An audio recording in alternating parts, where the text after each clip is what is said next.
quickly to introduce Global Information Systems. We're a full-service CAD, GIS services shop, consulting, data management, systems integration, app dev.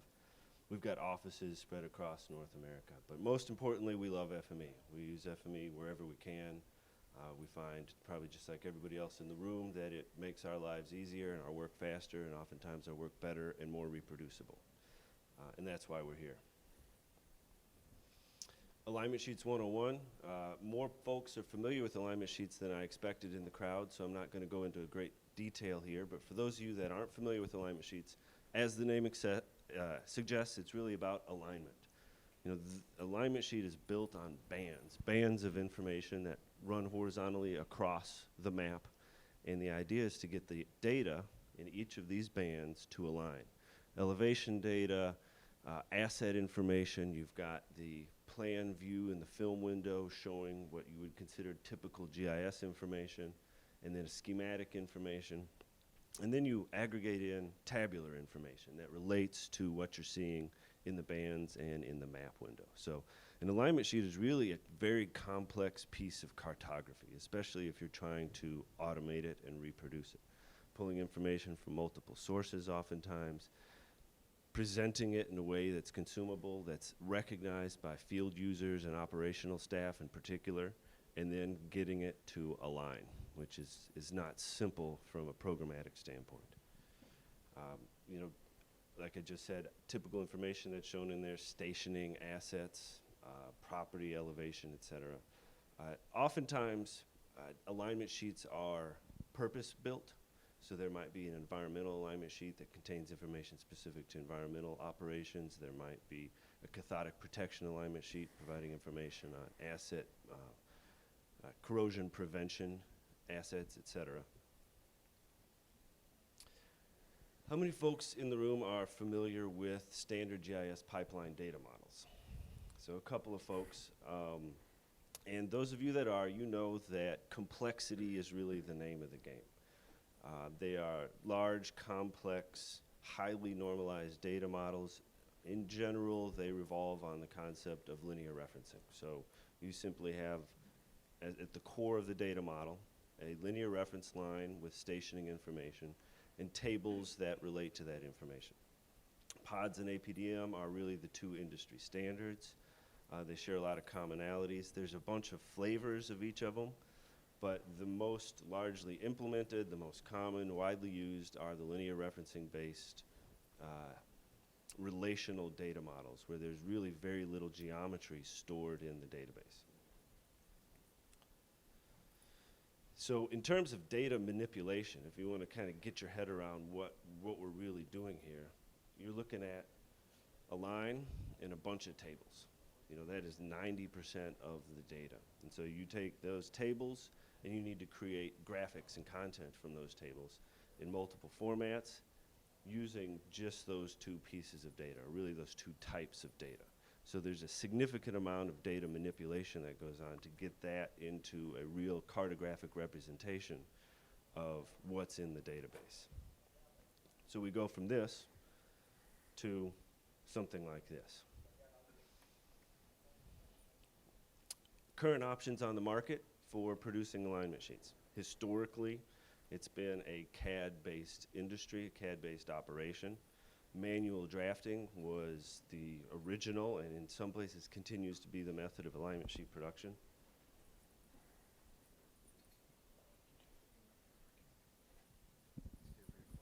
Is it? It's orange. Hello? Is that better?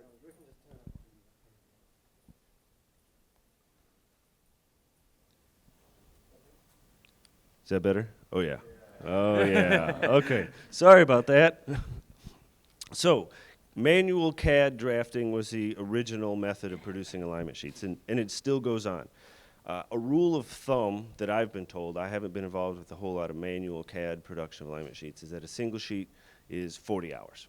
And so you can imagine how that extrapolates out. Let's say a pipeline system with 5,000 miles of pipeline could easily have 3,000 alignment sheets. So regulatory requirements would require you to update those potentially every year. So you do the math, it adds up really fast. So there's been a lot of interest, effort, money spent trying to automate that process. With respect to manual drafting, it's expensive, it's difficult to reproduce because it's not really a data-driven process, and management of change is a huge challenge. There are CAD-based data-driven applications. In fact, in the pipeline construction business, CAD-based data-driven applications are the standard, they are the norm.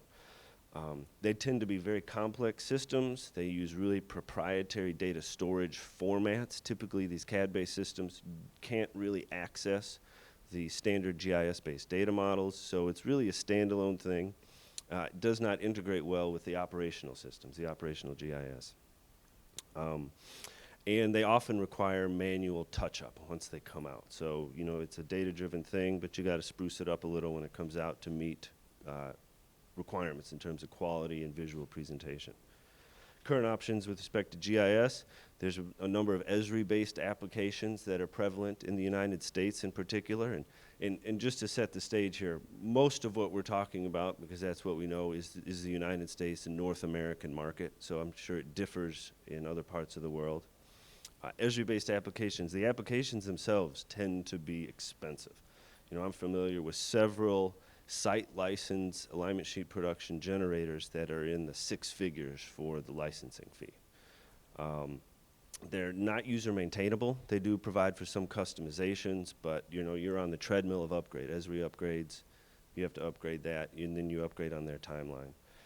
And again, they often require manual touch-up to get the finished product where you want it.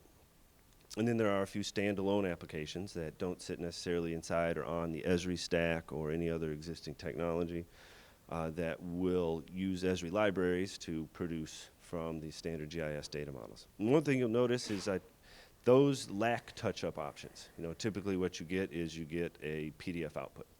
You know, there's really no way to touch up or refine the product of that. And you'll notice there's a theme in each of these is how it relates to manual touch-up.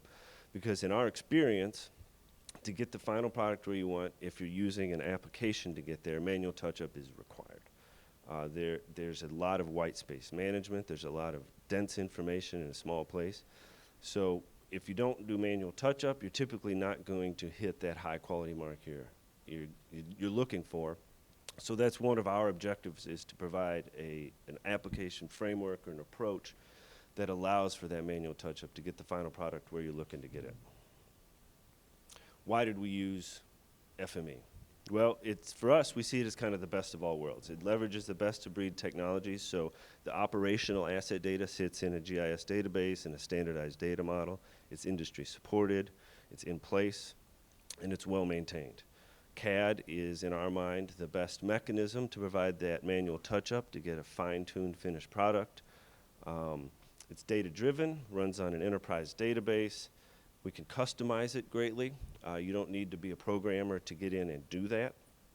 It's reproducible, it's user maintainable, and I say there's no additional licensing. And the context of that is that the majority of our clients and customers that we're doing this type of work for, or will be doing this type of work for, already have Esri licensing. They already have FME licensing. So they already have AutoCAD licensing. So they're using applications they already own, you know, and leveraging them to the best of their abilities. And then it allows us to get that manual touch-up in CAD, which is just a more efficient place to do it. So our approach, this is a pilot project at the moment. We've invested quite a bit of time refining it, honing it. There's still ways to go. As you'll see in our final product, it works well, it works fast, but we're still honing in on it, optimizing it. We're reading directly from the enterprise Geodatabase. We can read from versions, as you all know, so it allows us to stay in sync with the management of change going on the operational side. We perform the data manipulation and formatting in FME, which I think differs from a lot of the other approaches out there. And we're pushing the data out to AutoCAD map.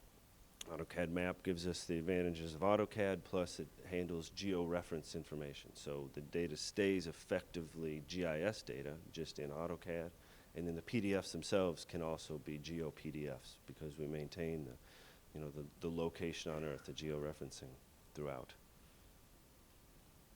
So with that, I'll finish boring you with my part and hand it over to Dave so he can show you how it works and how we get it done. Everybody hear me? So I'd actually never seen that. Thanks for putting magic in there, Eric. So like Mark was saying, I've been using FME for about 15 years now. I started very early on, and it had the mapping files. I love Workbench, to put it that way. Eric came to me for whatever reason, I think it was over a couple of beers, and asked me, hey, instead of doing alignment sheet generation and spending hundreds of thousands of dollars in these projects, he goes, I think you can do this in AutoCAD. 2 more beers later, I think I agreed with him. So what we came up with is, like I said, I've been using Esri, Autodesk products, safe software, and everything else. We started with an approach of how do we go ahead and create sheets from an APDM data model, because the only thing I was given was an alignment sheet in AutoCAD. Or it was actually a sheet window saying I want a cathodic protection sheet in this area. Then they gave me the parcels, and then they gave me a route, and that was it. The other thing I had was a relational database. So we came up with some. Sorry, I got to pull up the file here. Yeah, just so everybody knows, there was a moment of panic before the presentation. His math was not being recognized by the so we're actually we're running behind.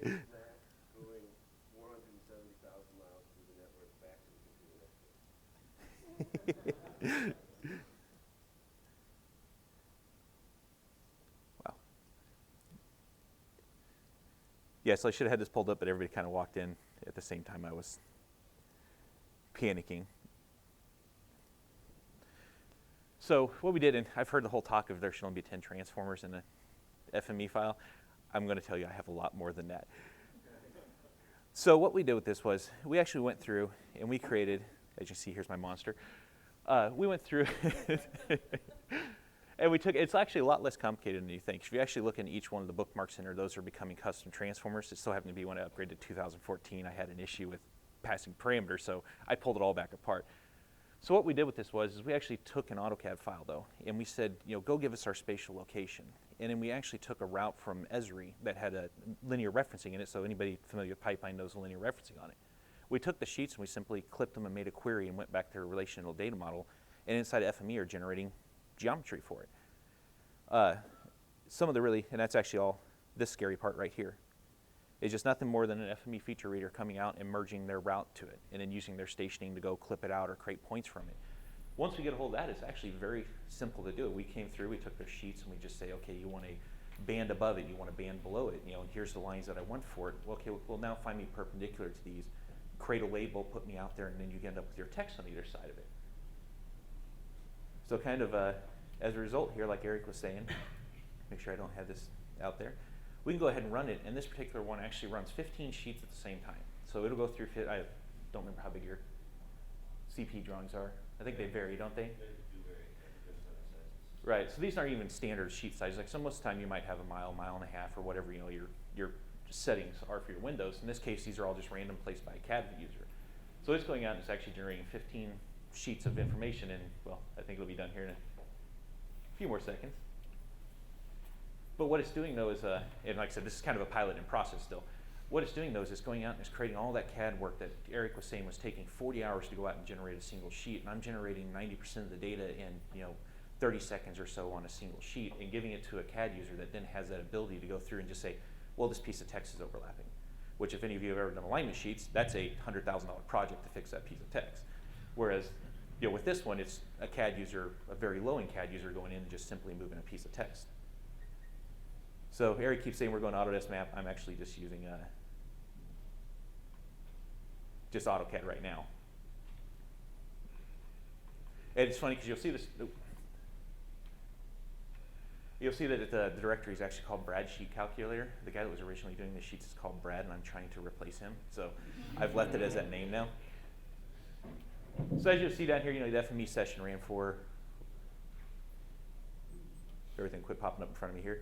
It ran for 48 seconds for 15 sheets. And for reference, one of the more common sheet generators on the market, I'm not going to name names, would take on average about 30 to 45 minutes to run a single sheet. Mm-hmm. Right, so you'll see, like I said, this is a pilot project on it, but now all of a sudden they have what they call the main line here. So this is the line, and inside of it the user simply says, I want line, whatever the name is, in this case it's 36. but they still want to see, or they want to see only the pertinent information for it. And you'll see there's overlapping text in it. This is the piece I have to finish and go through and do like an iterative white space management and move the data down for it. But down at the bottom side of it, kind of one of the big touching points with theirs is that they create this schematic display of all their pipelines. And in this case, it's actually going through and truly aligning data. So you'll see the thicker lines on there. I don't know how well that looks out there, but the thicker lines down, those 3 lines down below it here, are actually their pipe segments that are lined up with it. All this text and the valves, everything else is a perpendicular alignment directly up to their map windows for it. So it is a true alignment sheet now. Because we've seen where certain vendors will come out there and they'll say they're an alignment sheet. Well, it's really just how long's my sheet, how long's my band, and cut all my data up and kind of put it up in there. Like I said, we're still working on the white space management for it. What else was there? Well, it's been a continuous improvement for us. So when we started this effort, we were really just bringing in probably 2 or 3 pieces of information through FME and then manually generating the rest of the alignment sheet. It was an atypical type of alignment sheet, and we were spending 6 to 8 hours per sheet. Sorry about that. So we started at 6 to 8 hours per sheet. Through the first iterations, I would say within a month and maybe 40 hours of Dave's time, we got it down to 3 hours per sheet. Our goal at this point, and I think it's very achievable, is to average less than 1 hour per sheet of manual intervention to get the product that we're looking for.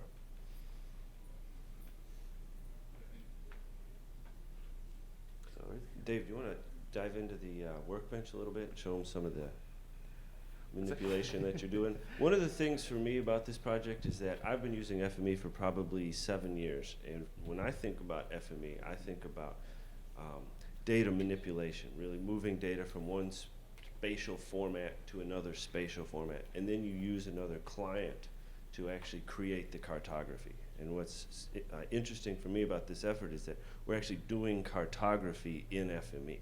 So Dave can take this and he can write it directly to PDF. And we're not going to get the exact quality we're looking for probably, and maybe we'll surprise ourselves. But as it stands, FME is performing the cartography. So with that, I can jump back into the rest of the slides. Down here. Yeah.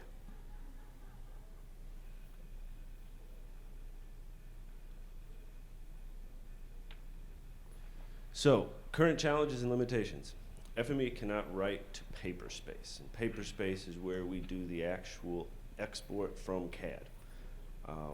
We could do the export from model space, but right now we're trying to decide how to architect our output. Are we going to do 1 DWG per sheet, 1 DWG per asset set, 1 DWG per system? So we've got some questions to answer there. But if we could write directly to paper space, that would give us more options, and that would help us with our productivity. Right now, writing into model space and transferring to paper space just adds a small but meaningful step when you're doing it thousands of times on a system.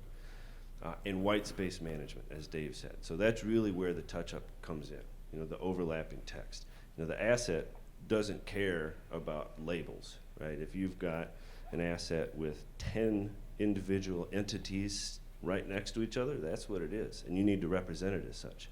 So the corresponding text is going to be dense.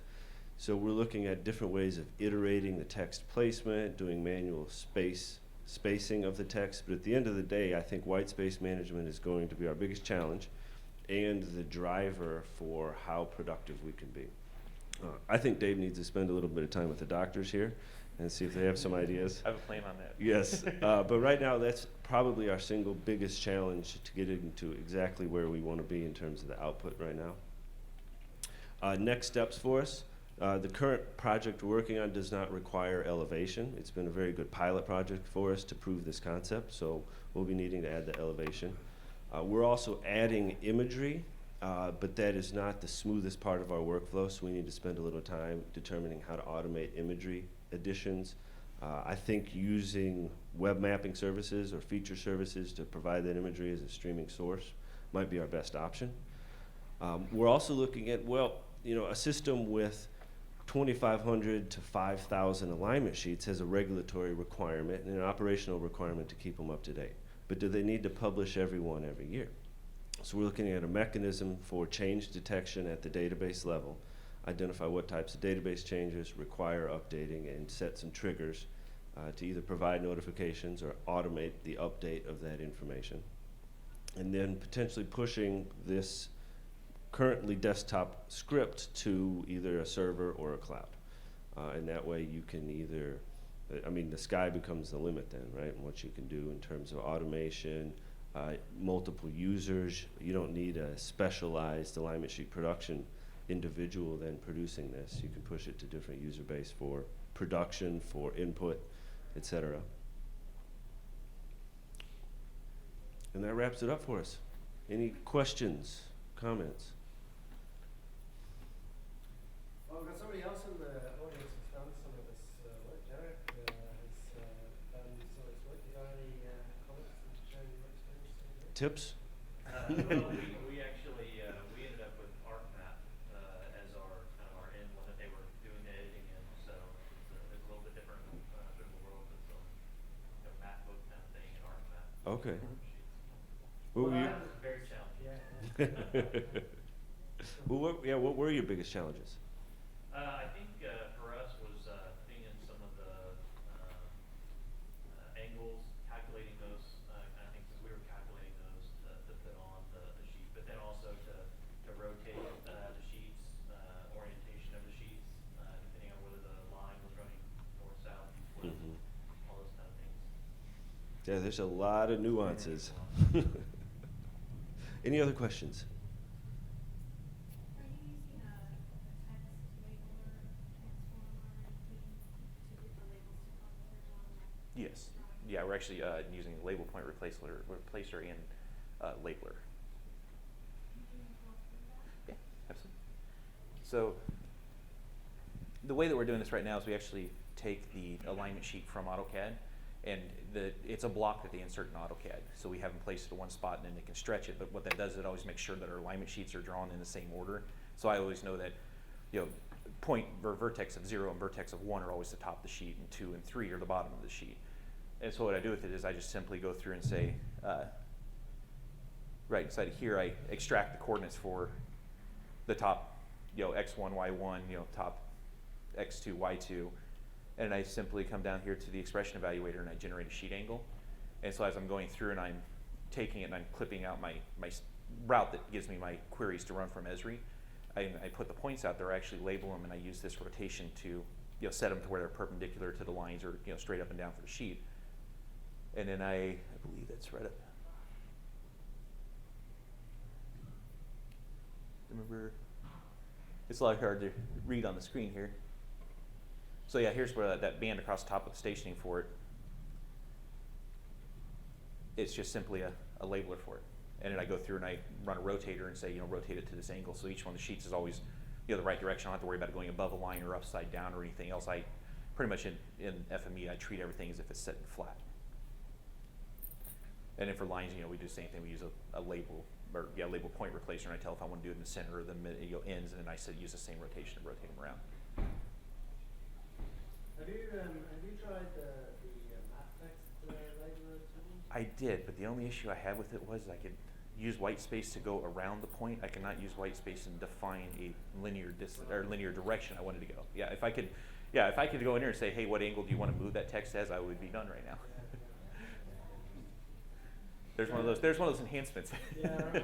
So on the doctor's office, Dave Campanis upstairs on and off today is the guy that loves this kind of work. So if you do this kind of work, and Dave uses it to get up there and find Dave Campanis, Great. have some tips. I mean, what I would really love to see this is one of your customers to see actually what their return on investment is out of this process, and then going down to from 40 hours to essentially an hour potentially per sheet. I mean, that's a massive potential saving.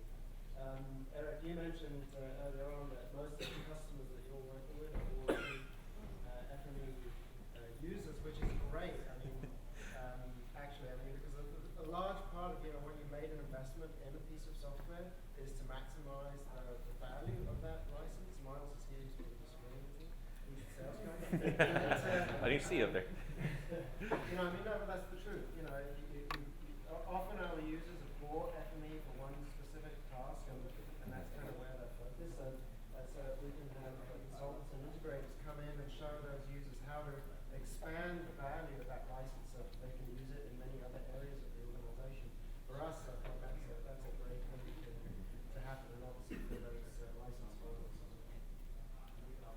Any other questions? Yeah.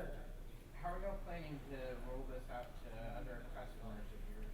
Will it just be something that y'all custom develop for each customer, or is it something that you're hoping to eventually have it kind of modularized? Am I back on? Yeah. Well, we really don't intend to productize this. Sorry, Mark. But we will be able to leverage the work we've already done. The thing with these standard data models, APDM and PODs, is that everyone is implemented fundamentally differently and in so many different ways. So really, there's a significant effort there just understanding their implementation and wiring this up to their implementation. And every customer also has very specific needs on the nature, the look, the feel, and the contents of their alignment sheets. So we'll be able to leverage a lot of it. It's not something we'll really be able to productize. Yes, sir. Station banning, how did you get the station? Well, in this particular data model, they actually have stationing on every column. Since it's a relational data model, I use the stationing to go to the measure values of their route. And I just run a few tests in there, see how long it is, and add the plus in it, so their stationing comes out looking correct.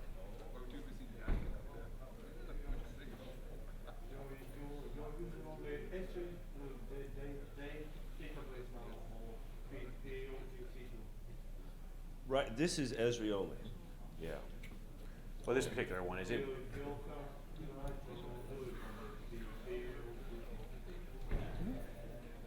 Yeah, I don't see why we couldn't. Yeah, really just, I would actually have it on just running on Mac just as a regular FME reader with even the API, but I've done it with just the Oracle connection into Oracle database. It really doesn't care about the schema. Yeah. We just need a single route to generate the geometry from. Well, and that's the beauty of FME, right? It Yeah. kind of eliminates the proprietariness of the input and output data. And as you can see, once we get the output where we'd like it, I'm going to ask Dave to go through and put some annotation in the model. You should see the one I started with. I believe it. It was about 5 times. I'm that user that goes in. I keep adding all the things down the line. By the time I'm done with it, the first one was about 5 times the size of this one. I looked at it and go, this is not usable, and I threw it away and started over. And this is about the 5th iteration of it. I'm sure it'll be 2 or 3 more, and it'll finally be a lot smaller and usable with annotation and bookmarks and all that. And usable by someone else. Maybe. Job security, my friend. Any other questions?